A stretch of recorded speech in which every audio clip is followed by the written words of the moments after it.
Bonjour, je suis Paul Bourdois et depuis 15 ans, j'évolue dans l'univers feutré et souvent discret de la gestion privée, gestion de fortune ou gestion de patrimoine au choix. C'est comme ça que j'ai eu l'opportunité de rencontrer des centaines de personnes pour parler d'argent, pour parler de leur argent. Et je me suis rendu compte que chacun entretenait un rapport très particulier avec l'argent, qu'au-delà de la quantité, c'est la valeur qu'on y met qui change tout. Évidemment, le sujet est aussi universel qu'intime, parfois tabou, et charrie avec lui le rapport à l'argent de nos parents, de nos grands-parents et même des générations précédentes. On est finalement tous des héritiers et pas seulement financiers. Aujourd'hui, je suis le cofondateur de France SCPI, un site qui propose d'investir simplement dans la pierre papier, et je vous propose ce podcast, Gling. Échanger avec des personnalités sur leur rapport à l'argent, retraçant la route de l'enfance pour atteindre les premiers souvenirs qui rapportent à l'argent quand la pièce tombe dans la tirelire, Gling. Gling, c'est le podcast qui parle d'argent sans parler d'argent.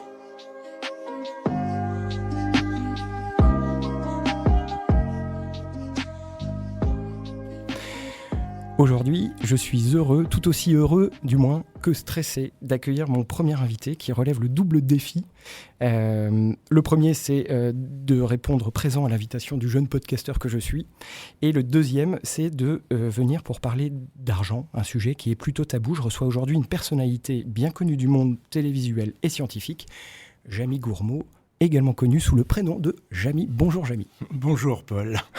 Alors tout de suite, je t'arrête, c'est pas la peine d'être stressé, c'est plutôt moi qui le suis parce que on va parler d'un sujet que je ne maîtrise pas. Je voudrais préciser que si je suis là, c'est pas parce qu'on s'est rencontrés par le passé à travers ton activité, mais que nous avons eu à un moment donné un projet pédagogique autour de cette thématique. Voilà, nous n'avons pas travaillé sur des sujets patrimoniaux ensemble. Je confirme, c'est vrai.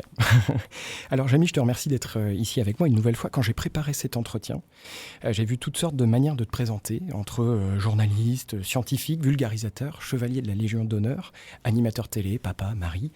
Il y aurait beaucoup d'autres façons de te qualifier et je pense que je vais te poser une question à laquelle tu n'as pas forcément l'habitude de répondre. Est-ce que tu pourrais te présenter ? C'est assez simple, hein. Moi, je suis journaliste. Enfin, j'ai une formation de journaliste. J'ai le sentiment de toujours continuer à faire ce métier. J'ai d'ailleurs toujours ma carte de presse. Donc, je suis journaliste, on va dire, un peu plus scientifique. Mais disons que moi, j'aime bien une expression pour me caractériser. C'est l'expression passeur de savoir, passeur de connaissances. Voilà, donc... je donne des clés concernant le monde qui nous entoure afin de mieux le comprendre. Alors c'est vrai que c'est assez souvent dans le monde scientifique parce que pour comprendre notre quotidien, eh bien, je m'aperçois qu'on a besoin de ces connaissances scientifiques, on a besoin de ces concepts scientifiques, même à propos de sujets qu'on n'imaginerait pas. Voilà, Il y a peu de temps d'ailleurs pour rester dans le sujet dans lequel nous sommes. Je suis allé visiter la Cité de l'économie et je me suis rendu compte que finalement, en dehors de la science économique, il y avait aussi beaucoup de science en économie. Oui, c'est vrai. C'est intéressant ce que tu dis sur la transmission, on y reviendra après, notamment sur la transmission entre générations d'une culture financière, d'un savoir financier, de gestion. Et effectivement, ça m'amène à te poser ma première question. On est là pour parler d'argent, sans parler d'argent, sans parler de patrimoine, je le répète, ou de revenus, ça n'a aucun intérêt. D'abord parce que c'est tabou en France. Est-ce que pour toi, c'est tabou de parler d'argent? Est-ce que tu arrives à en parler facilement dans ton milieu professionnel? Certaines personnes me disent oui, dans ton milieu personnel, amical, etc. Alors oui, je peux en parler facilement, mais ça dépend avec qui. Oui. Voilà, ça dépend combien de temps on consacre à la conversation. Ça dépend des aspects que l'on va aborder. Parler d'argent comme ça, dire est-ce que tu peux parler d'argent ? Ça ne veut pas dire grand-chose. Tout dépend du thème que l'on va aborder autour de l'argent. Parce que l'argent, c'est un terme générique autour duquel il y a énormément de portes. Oui, absolument. Soit avec un A majuscule, soit avec un A minuscule. Est-ce que chez toi, à la maison, quand tu étais petit, avec tes parents, est-ce qu'on parlait d'argent ? Est-ce que tu as ce souvenir-là ? Oui, on parlait d'argent parce que j'ai grandi dans une famille où mon papa était comptable. Et puis, de comptable dans une société, il a pris la direction d'une succursale de cette société. Donc il parlait beaucoup de son métier à la maison, autour du repas. Il était passionné par son métier. C'est très rigolo parce que on a fêté ce week-end ses 90 ans. Ouais. Et il est gaillard, il est très frais, mon Il est papa, vaillant. toujours vaillant.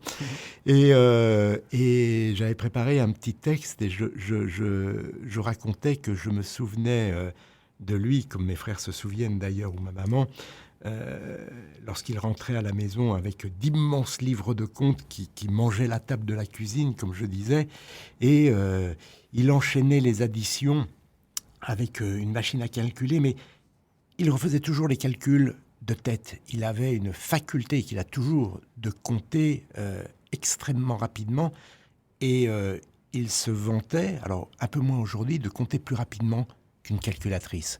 Donc oui, on parlait d'argent, mais on parlait d'argent parce que c'était le nerf de la guerre des sociétés pour lesquelles il travaillait. Et puis, de fil en aiguille, il a créé sa propre société dans des années compliquées, puisque c'était en 1976, donc juste après le premier choc pétrolier et avant le deuxième. Compliqué. Donc oui, on parlait d'argent, on parlait de recettes et de dépenses. Oui, c'est ça. Mais est-ce que vous, j'avais presque envie de te demander, est-ce que il vous inculquait une culture financière ? J'imagine, on ne voit pas un comptable dépensier, on imagine plutôt un comptable austère. Donc j'imagine que ça transparaît sur l'éducation financière qu'il a pu vous donner, s'il vous en a donné une. Oui, je pense. Je pense que quand bien même il n'aurait pas voulu nous en donner une, il nous l'a léguée, puisque à travers justement ce quotidien qu'il nous transmettait, eh bien, sans le vouloir, il semait des graines, et nous, sans le vouloir, eh bien, nous étions ce terreau sur lequel elles ont poussé. Donc tu fais toujours tes comptes avec un grand livre ? Alors, je fais toujours mes comptes. Pour être plus précis, il se trouve que ma compagne, qui est la même depuis plus de 25 ans, eh bien, fait les comptes parce qu'elle adore ça. Oui, ok. Ok. Et alors, tu disais que tu avais des frères. Oui. Est-ce que vous avez le même rapport à l'argent ? Ça, je ne sais pas. Peut-être pas. Non, je pense pas. Non, on n'a pas le même rapport à l'argent. Parce qu'on se rend bien compte qu'au sein au sein de famille, une fratrie peut avoir effectivement, j'en sais rien moi, un frère dépensier ou personne de dépensier d'ailleurs, et vice-versa, c'est très vrai. Et puis ça, je pense que ça change au gré des rencontres, des expériences, on y reviendra. Mais je pense qu'on n'a pas le même rapport, pas par rapport aux dépenses, comme tu disais, mais j'ai un frère qui est artiste, qui est musicien, donc fatalement, c'est pas ce à quoi il pense au quotidien. Et puis, j'ai un autre frère, lui, qui est chef d'entreprise, qui dirige un groupe, qui fatalement a un autre rapport à l'argent. Donc, non, on ne peut pas avoir le même rapport à l'argent. Et puis, moi, je suis un petit peu entre les deux. Ok. Et est-ce que au sein de tes parents, est-ce que les deux étaient en phase avec l'argent ? Ça, c'est aussi une vraie question, parce qu'on peut être on peut être plutôt influencé par un de ses deux parents plutôt qu'un autre. Je crois qu'ils étaient totalement en phase. Mais encore une fois, il faut se replonger dans le contexte. Moi, j'ai grandi en province. Où ça ? En Vendée. En Vendée, ok. En Vendée. Mes parents sont tous les deux issus du milieu agricole. Oui. Donc, de milieux où un sou était un sou. Oui. Moi, j'aime à rappeler que l'exploitation de mon grand-père maternel faisait 17 hectares. C'est minuscule, 17 hectares. Oui. Et que sur ces 17 hectares, il fallait faire vivre une famille de 8 personnes. Oui. C'est fin. Ouais, je comprends. Et c'est très fin. C'était une exploitation de quoi ? Une exploitation agricole, polyculture, comme il y avait dans les années, jusque dans les années 70-80. Ouais. Voilà. Okay. Donc avec un petit peu de céréales, un petit peu d'élevage, mais c'est minuscule, 17 hectares. Aujourd'hui, une exploitation agricole de 17 hectares ne vit pas, sauf si On est sur de la viticulture avec des cépages sur des terroirs qui sont réputés, ou alors si on fait du maraîchage. Ou des truffes, ou des terres truffières. Ou des terres truffières. mais en polyculture, ça n'existe plus. Donc voilà, donc il faut se remettre dans ce contexte-là. Mes parents ont quitté ce milieu parce qu'ils voulaient aller vers autre chose. Et puis c'est ce que j'ai dit, mon père donc a été comptable, et puis il a grimpé dans la hiérarchie des entreprises pour lesquelles il travaillait jusqu'à monter sa propre société. Mmh. Donc vous voyez, tout cela à partir d'un contexte où l'argent était précieux et où on ne le jetait pas par les fenêtres. Je comprends. Et personne d'entre vous, d'ailleurs, n'est revenu dans le milieu agricole.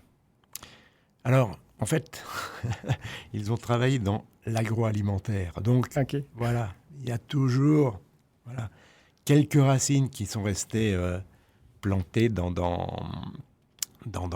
ses origines. Ok, l'image est belle. Est-ce que toi, tu t'es construit dans la continuité de ce rapport à l'argent? Donc, je comprends qu'il y a un rapport où un sou est un sou. Le travail est important et il n'y a pas d'argent sans travail. Mmh. Est-ce que tu t'es construit là-dedans ou alors est-ce que tu es allé à l'opposé? Alors, je crois que je me suis construit par rapport à ce que tu disais, il n'y a pas d'argent sans travail, mais ça n'a pas été mon moteur. C'est-à-dire que moi, j'ai choisi une trajectoire plutôt littéraire qui a bifurqué sur la science. Mais c'est, je dirais, le littéraire au service de la science. Et ce qui m'a toujours motivé, c'était d'abord et avant tout mon métier de journaliste, écrire, transmettre, mais pas de me dire combien je vais gagner. Alors, c'est un luxe, on peut dire ça quand on a de l'argent. À 25 ans, quand j'ai commencé à travailler, c'était réellement ce qui me motivait. C'est-à-dire que je décidais de partir faire un reportage, puisque j'étais JRI à l'époque. C'est quoi JRI, pardon? Journaliste reporter d'image. Okay. Ouais. Donc, j'étais indépendant, et je travaillais à la fois... je ramenais des images que je montais, que je vendais ensuite à des chaînes, des agences, ou ensuite j'avais une activité de presse écrite parce que j'aimais beaucoup la presse écrite. Mais en général, quand je partais quelque part, je ramenais un petit peu pour tout le monde. Ouais. Voilà. Donc, c'est le sujet qui m'emmenait. C'était pas de me dire « Ah, si je vais là-bas, je vais gagner tant. Ah, si je fais... » Voilà. Est-ce que tu crois qu'il y a eu... Mais je pouvais le faire parce que j'avais 26 ou 27 ans, que j'étais célibataire, ouais, et que je pouvais vivre de vaches maigres sans aucun problème. Et est-ce que tu crois que le milieu dans lequel tu évolues, journaliste, plutôt littéraire donc, est-ce que tu crois que ça influe, c'est-à-dire que ça vient un peu en opposition avec le fait de gagner de l'argent finalement? Non, pas forcément. Non. Pas forcément. Non. Ok, ça peut être un peu sale de gagner de l'argent ou... Ah non, je crois que le tabou que l'on a dans certains pays, comme en France, autour de l'argent, il n'est pas propre au milieu littéraire. Non, je crois que ça concerne tout le monde. Ok. Est-ce que tu te souviens est-ce que tu as un premier souvenir d'enfant avec l'argent? D'enfant ou d'adolescent d'ailleurs? Alors c'est drôle parce que le premier souvenir d'argent que j'ai, c'est pas mon argent. C'est l'argent de mon frère. On avait tous les deux une tirelire. Et je me souviens, il y avait une fête foraine. Et mon frère avait vidé sa tirelire, ouais, pour aller à la fête foraine. Voilà. Il avait 10 ans, et à 10 ans, on avait dû dire à 10 ans, tu fais ce que tu veux de ce qu'il y a dans ta tirelire. Ouais. Et à 10 ans, paf, il avait vidé la tirelire pour aller à la fête foraine. Oh, j'étais très très choqué, ouais, presque. Je me disais, mais c'est pas possible. Parce que quand on a 7 ans, 10 ans, le temps n'a pas la même valeur. Ouais. Donc on a le sentiment que il a fallu une vie. Oui, il a fallu une vie de 7 ans ou 10 ans pour remplir la tirelire. Et finalement, c'est tout l'argent d'une vie, de sa vie, que mon frère avait sorti de sa tirelire pour aller à la fête foraine. Ouais, donc déjà, vous aviez un rapport à l'argent qui était peut-être différent. Et donc, voilà, j'avais été un peu estomaqué. Voilà. Moi, tu vois, c'est un souvenir olfactif que j'ai. Mes parents étaient commerçants en Bretagne. Dès que je peux placer que je suis breton, je le place. Je vois. Et parfois, je devais aller servir les clients et donc j'avais accès à la caisse pour leur rendre la monnaie. Et j'ai le souvenir de cette caisse, de l'odeur. Ça sent la ferraille, ça sent un peu le sale, un peu la terre, un peu la transpiration. Et aujourd'hui, je sais pas, il y a quelque chose avec les doigts probablement. Et aujourd'hui, quand je sens de l'argent, quand j'ai de l'argent dans ma poche, ce qui arrive de moins en moins souvent, ça me rappelle tout de suite. C'est mon premier souvenir avec l'argent. Ouais. Mais c'est vrai, maintenant que tu le dis, que les billets avaient de l'odeur, les pièces ont de l'odeur. Le cuivre dans lequel elles sont faites a de l'odeur.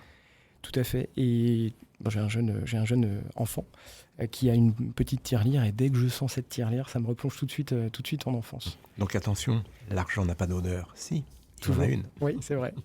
Est-ce que tu te souviens de ce que tu as fait de ta première paye déjà, est-ce que c'était en francs ou en euros? Alors c'était en francs. Voilà. C'était en francs, j'étais journaliste à Radio France, donc je pense que c'était de l'ordre de 5 000 francs, donc moins de 1 000 € aujourd'hui. Oui. Mais je ne me souviens pas précisément de ce que j'ai fait de ce premier salaire, mais je sais que très rapidement, en revanche peut-être que c'était 3, 4 fois, je me suis offert une encyclopédie, l'Encyclopédie Universalis. Ouais. Donc en plusieurs volumes. En plusieurs volumes, ça coûtait très cher. Ouais. Une Encyclopédie Universalis, j'ai même emprunté pour acheter cette encyclopédie. Il ne faut pas oublier qu'à l'époque, Internet n'existe pas et que pour se documenter, il faut aller dans les bibliothèques. Et qu'avoir une encyclopédie universalis sous la main, c'était très, très utile. Oui. Outre le fait que c'est une très belle collection que j'ai encore, que je consulte beaucoup moins, évidemment, puisque aujourd'hui nous avons d'autres sources d'informations. Mais je l'ai gardée, d'ailleurs, je pense qu'aujourd'hui, elle ne vaut pas grand-chose. Ou au moins la valeur que tu y mets. Alors la valeur que j'y mets, probablement que je l'ai gardée aussi parce que c'est une valeur très très symbolique. Ouais, c'est la question que j'allais te poser, est-ce que tu l'avais gardée justement? Il y avait 2 lettres par volume à peu près, c'est ça? Oui, complètement. Ouais. Et puis il y avait aussi les abstracts, il y avait, je mettais aussi, j'avais déboursé un peu plus pour recevoir les numéros supplémentaires ou complémentaires, je ne sais pas comment on peut les appeler, les volumes, les mises à jour, etc. Et puis il y avait aussi des volumes qui contenaient des articles, des éditoriaux, voilà. Mais c'est toujours pareil aussi. Il faut jamais déconnecter ses premiers achats du contexte dans lequel on est. Moi, je me suis acheté cette encyclopédie Universalis parce que j'habitais Paris, parce que c'était mon métier. Oui. Mais j'ai un neveu avec qui je discutais, puisqu'on parlait de famille tout à l'heure, qui lui va s'acheter une voiture parce que il a besoin d'une voiture pour aller travailler, comme il est freelance et qu'il est en province. Oui. Eh bien, ce sera son premier achat. Donc, il ne faut jamais se dire « Ah, c'est merveilleux, il s'est acheté une encyclopédie Universalis, il aurait pu s'acheter ceci ou cela. » Non, il y a toujours un lien avec ce que l'on fait. Je crois que le deuxième achat que j'ai fait, c'était une chaîne hi-fi. Ouais. Voilà. Pour écouter la musique ou pour écouter tes... Pour écouter de la musique. Okay. Non, la musique. Non, c'est vrai, c'est intéressant le côté... mais je comprends. Et après, c'est aussi un outil finalement pour travailler. C'est souvent en rapport avec le travail. Il y a peut-être peu d'achats plaisir sur les premières payes ou les premiers jobs. Ok. Est-ce que tu penses que ton rapport à l'argent, il a évolué, puisqu'on parle donc de ce rapport à l'argent dans ce podcast? Est-ce que tu penses qu'il a évolué? Il a pu évoluer au gré des rencontres dans ton milieu professionnel, au gré des épreuves même qu'on peut traverser dans la vie. Voilà. Non, je pense pas. Je pense pas parce que des épreuves, même dans la vie professionnelle, moi j'en ai rencontré très tôt, parce que quand on est freelance, JRI, je l'ai dit, c'est pas facile tous les jours. Mhm. Les fins de mois sont pas faciles au début. Oui. Et donc, j'ai dû faire attention très, très tôt. Ok. Voilà. Donc, j'ai toujours considéré que, je ne sais plus qui disait ça, c'est Alexandre Dumas, l'argent est un bon serviteur mais un mauvais maître. C'est vrai. Donc je pense que j'ai toujours envisagé l'argent de cette manière. Donc oui, en comptant, on se dit, voilà où sont mes besoins, j'ai besoin, il faut que... Mais ça ne doit pas être le moteur du... Enfin, ça ne doit pas.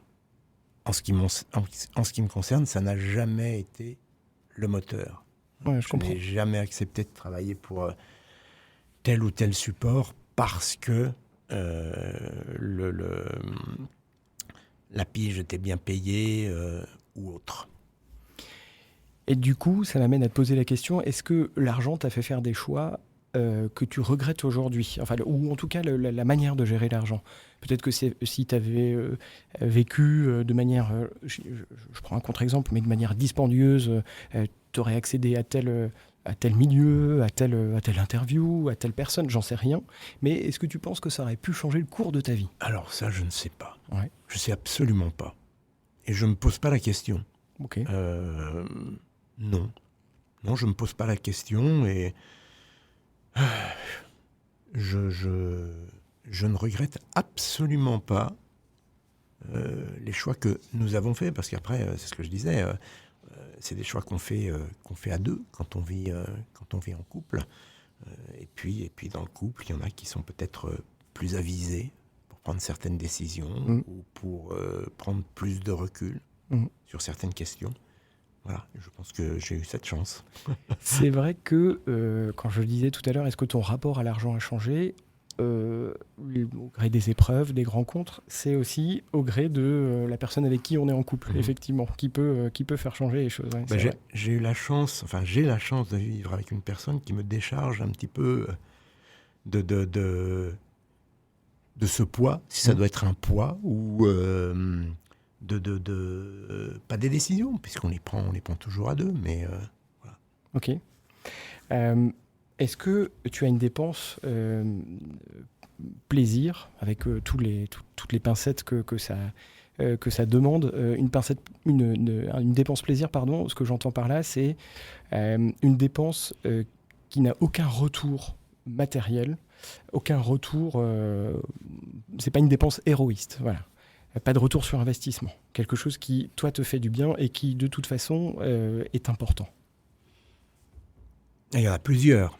Alors, et puis après, est-ce qu'il y a du retour? Alors, il n'y a pas forcément un retour matériel dans ce que je vais exprimer, mais il y a toujours un retour intellectuel. Absolument. Voilà. Un restaurant gastronomique. Ouais. Voilà. Pour l'expérience que ça constitue.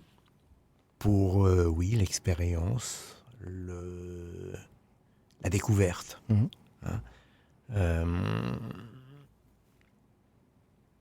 Le vin aussi, sûrement, pour les mêmes raisons. Ouais. Mais je pense que ça apporte. Ça apporte parce que ce sont aussi des découvertes, des échanges avec les chefs, avec les vignerons, avec les cavistes. Ouais. Donc oui, donc ça c'est pas un investissement au sens où on l'entend habituellement, avec un retour sur investissement.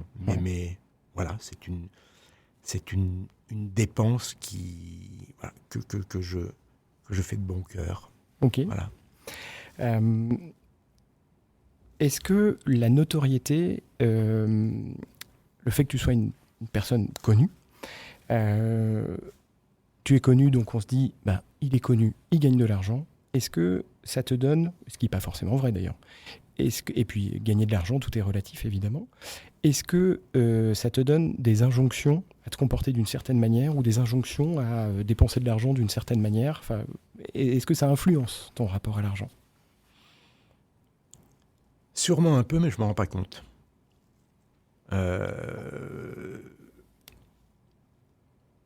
En même temps, j'ai toujours aimé la discrétion, pour plein de raisons. Parce que on ne sait jamais ce qui peut se passer demain. Oui. Voilà. Parce que aussi j'ai une famille qui aime la discrétion. Donc j'ai toujours aimé la discrétion. Donc allez, on va dire, je suis pas très bling bling. Ouais. Ok. Voilà. Hein. Ok. Donc mais j'aime les belles choses. Je préfère m'acheter une belle paire de pompes que 10 moins belles. Je comprends. Et je crois que c'est un adage qui est intéressant, qui vient d'un commerçant que je connais, qui dit, j'avais une cliente qui venait, qui n'avait pas d'argent, et qui disait, je n'ai pas assez d'argent pour ne pas acheter de la qualité. Je trouve que c'est intéressant. Quand on a de l'argent, ou pas d'ailleurs, quand on a une culture financière, peu importe, on a envie de la transmettre ou pas. Toi, qu'est-ce que tu as envie de transmettre à tes proches? Et pas seulement financièrement. J'imagine que le goût des bons mets, des bons vins, tu as peut-être envie de les transmettre. Tout à fait. Mais oui, d'ailleurs, ça fonctionne. J'imagine. Mais je crois que c'est des choses qui se transmettent involontairement. C'est-à-dire qu'on ne se met pas autour d'une table pour expliquer comment les choses fonctionnent. Évidemment, si, par petites touches, quand nos enfants ont leur premier salaire de job d'été, quand ils ouvrent leur compte, quand ils vont faire leur premier emprunt pour financer leurs études, évidemment qu'il y a des petites discussions comme ça pour expliquer comment ça va se passer. Mais pour le reste, je dirais que ça infuse. Ouais. Ça infuse dans la vie quotidienne. Après, ça infuse si on est proche. Voilà. Bon, il se trouve que nous sommes très proches les uns des autres. Donc oui, ça infuse. Puisque... alors, on n'aime pas forcément la même chose. Certaines, oui. Mais pas toutes. Voilà. Mais je pense que ça infuse. Et tes enfants, par exemple, ils sont en âge de faire des jobs d'été? Alors, ils ont dépassé cet âge. D'accord. Voilà, okay. Maintenant, ils sont... voilà. Et est-ce que tu étais pro job d'été? Oui, j'étais pro job d'été parce que moi-même, j'ai travaillé pendant tous mes étés dès l'âge de... Alors, j'aurai bientôt 60 ans. Tu n'es pas obligé de donner ton âge. Ça aussi, ça peut être tabou. C'est sur mon compte Twitter, donc voilà, il n'y a pas de problème. Et puis, quiconque regarde sur Wikipédia trouvera tous ces éléments, donc je ne le cache plus. Okay. Donc, moi, à mon âge, on pouvait travailler à 15 ans. Ouais. Donc, dès l'âge de 15 ans, quand je suis sorti du collège, avant d'entrer au lycée, tous les étés, j'ai bossé. Voilà. Okay. Et tu te souviens de ton premier job d'été? Ce que c'était? Mon premier job d'été, c'était dans une entreprise qui travaillait dans l'agroalimentaire. Alors, c'était pas celle de mon père, mais c'était pas loin. Okay. Voilà. Ok. Dans une ancienne vie professionnelle, j'étais amené à rencontrer des personnes pour les conseiller sur leur argent, des personnes d'un certain niveau intellectuel, financier. Et on leur posait une première question, avant de parler de quoi que ce soit, de leur patrimoine, on leur posait une question qui les déstabilisait énormément, et à laquelle, malgré leur situation, ils avaient du mal à répondre. Et c'était la question, avoir de l'argent pour vous, qu'est-ce que ça veut dire? Et ils réfléchissaient, il y en avait beaucoup qui nous répondaient la liberté. Parfois, on avait la puissance, très étonnant, mais il y a autant de réponses que de situations. Très souvent également la sécurité. Alors moi, je vais te poser la question, avoir de l'argent aujourd'hui, c'est pas une question de quantité, mais en avoir, qu'est-ce que ça veut dire? Je vais redonner vais reciter Alexandre Dumas, fils. Il me semble que c'est le fils qui nous disait. Donc, l'argent, bon serviteur, mais mauvais maître. Donc, oui, on a besoin d'argent, j'ai besoin d'argent, mais je ne me battrai pas pour en gagner plus qu'il ne m'en faut. Je comprends, pour avoir des choses qui te serviraient à rien finalement. Voilà. Je veux dire un truc tout bête, même si, alors certains vont me dire oui, mais ça peut être une passion. Je ne me battrai pas pour m'offrir une Porsche voilà, c'est tout. Je sais pas moi, écrire un bouquin en me disant tiens, et puis avec les droits, non. Oui. Non, c'est pas dans ce sens que ça marche. Je comprends. D'abord être passionné et puis faire ce qu'on aime. Mais c'est ma façon de vivre à moi. Oui. Je ne dis pas que c'est bien, mieux, moins bien que d'autres. Non. Voilà. C'est ce que je suis. Voilà. Et je m'arrête là. Et je n'irai jamais critiquer. Voilà. J'ai des amis qui sont passionnés de vieilles voitures. J'admire leur passion, mais ce n'est pas la mienne. Mais je n'irai jamais critiquer leur passion. Je comprends. Tant que ce n'est pas un plaisir ou une dépense qui est fait pour... C'est-à-dire que pourquoi on le fait ? On entend souvent dire cela. Le problème, c'est pas l'argent, c'est ce qu'on en fait. Oui. Voilà. Donc, si c'est pour assouvir une passion, bah, pourquoi pas ?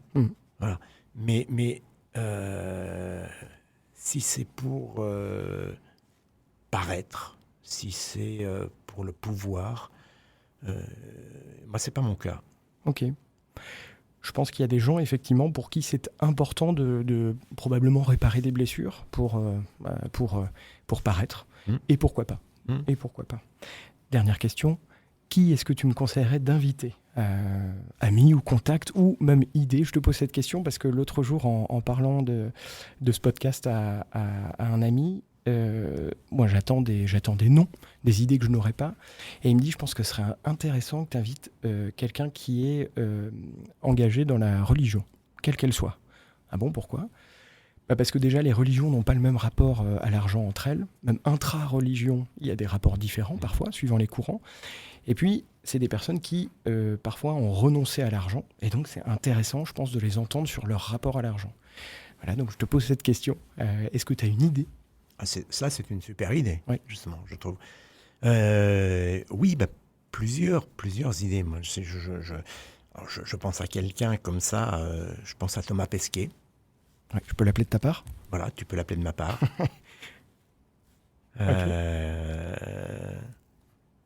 Je pense à peut-être des chercheurs aussi. Ouais. Je pense à un prix Nobel. Alain Specht, par exemple, le dernier prix Nobel de physique français de 2022. Ouais. C'est intéressant aussi de savoir ce qui motive ces gens-là, justement. Qu'est-ce qu'est l'argent pour ces personnes qui ont une richesse et qui ont acquis une richesse qui va au-delà de tout ça. Oui, bien sûr. Voilà. Ok, bon. Je vais les appeler de ta part. On verra s'ils me répondent. On verra. Alors je sais qu'ils ont un agenda très, très chargé. J'imagine. Jamy, j'étais ravi de partager ce moment avec toi, d'échanger, de te poser toutes ces questions, que tu y répondes. J'espère que vous aussi, qui nous écoutez, avez apprécié cet échange. Je vous dis à très bientôt dans un prochain épisode. Merci, Jamy. Merci, Paul. Merci à tous d'avoir écouté cet épisode de Gling. S'il vous a plu, parlez-en autour de vous. Partagez-le sur vos réseaux, avec vos amis, avec votre famille. Je ne suis personne dans l'univers du podcast, je débarque de nulle part, et quelques personnes connues ont décidé de répondre à mes questions sur l'argent, et je les en remercie. Pour le reste, je suis Paul Bourdois, cofondateur de France SCPI, et je vous dis à bientôt en attendant un nouvel épisode. Gling.